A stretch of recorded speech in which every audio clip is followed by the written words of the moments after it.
After an opening day that was dominated by US President Donald Trump's address and Greta Thunberg's demand for climate action, on day 2 of the World Economic Forum in Davos, it was Alphabet and Google CEO Sundar Pichai who held court early.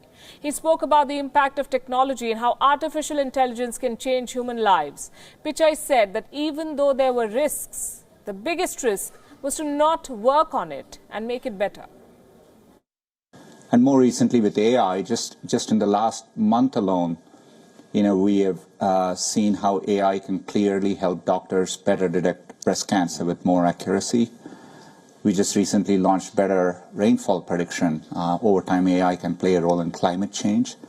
So when you see these examples firsthand, I'm clear-eyed about, the risks with technology, but the biggest risk with AI may be failing to work on it and make more progress with it, because it can impact billions of people. Well, he also hailed quantum computers as an extraordinarily important milestone. Sundar Pichai says it would allow humans to understand the world in a deeper way. But trouble was certainly brewing for Sundar Pichai and Google elsewhere. US Treasury Secretary Steven Mnuchin and his British counterpart Sajid Javid clashed. It's the latest in the battle over taxing the world's biggest tech firms. Javid said that Britain would press ahead with a digital service tax in April. And Mnuchin, sitting a few feet away on the same stage, said that could invite an arbitrary retaliation. Not just the UK, many European nations are considering taxes on search engines, social media platforms and other online marketplaces, which basically means Google, Facebook and Amazon. All of them are US-based tech giants. And talking about the US, Donald Trump was back to hog the limelight in Davos on day 2 as well. He yet again tom-tommed the US economy's growth and credited himself for it. He went on to criticize the rules of global trade, and Trump said that the US is a developing nation. He just redefined the term developing economy and with that made a conciliatory note towards the World Trade Organization.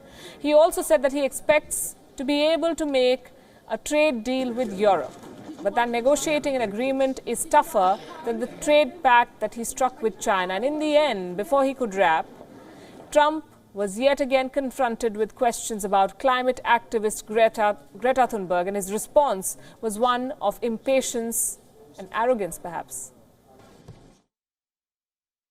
But I would have loved to have seen her speak. I did not.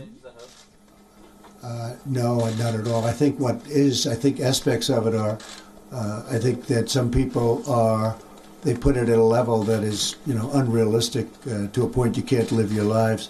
We want to have the cleanest water on earth. We want to have the cleanest air on earth. Our numbers, as you saw, we had record numbers come out very recently.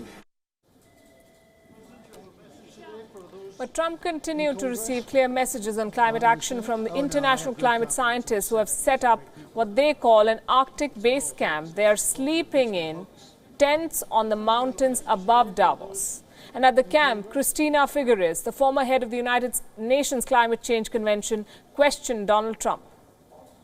I just really question the responsibility which he's leading and incentivizing or disincentivizing the U.S. industry, because he's making them less and less competitive against the likes of industry in China and India that have totally understood that decarbonization is the name of the game over the next 10 years for sure, but into this whole century.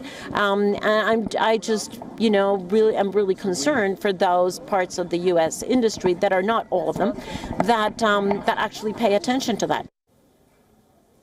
This year's World Economic Forum has borne witness to a dichotomy where climate change was the dominant theme. Donald Trump was the keynote speaker inaugurating it. If Trump was busy rebuffing the press, his daughter Ivanka Trump was busy literally running away from it. When CNN reporter Jim Acosta, the very same Jim Acosta, tried to ask a question about the impeachment trial, Ivanka tried pretending to look for someone and quickly went out of sight. Any comment on your father's impeachment trial? What are your thoughts? Any comment on your father's impeachment trial? I think there should be witnesses.